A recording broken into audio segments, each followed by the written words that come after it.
अनागता विधाता च प्रत्युत्पन्नमतिस्तथा द्वावेतौ सुखमेधते यद्भविष्य विनश्यति। अनागत विधाता प्रत्युत्पन्नमति च एतौ द्वौ सुखम एधते तथा यद्भविष्य तत् विनश्यति।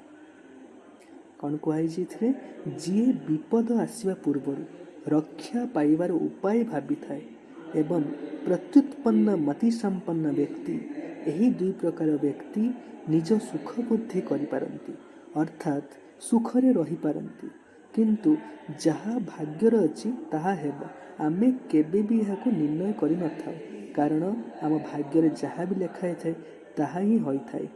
एपरि भावुथवा लोकर विनाश होता है जी भावुथिव जे मो भाग्यर काली मते एते टंका मिलिबो एते धन संपत्ति हबो किंतु से सब किछि हेई न थाए आम भाग्यर जहाँ लेखा होई थाए ताहा ही होई थाए। जदि आमे अधिक भाबिबा तेबे आमर विनाश सुनिश्चित भाबरे हबो।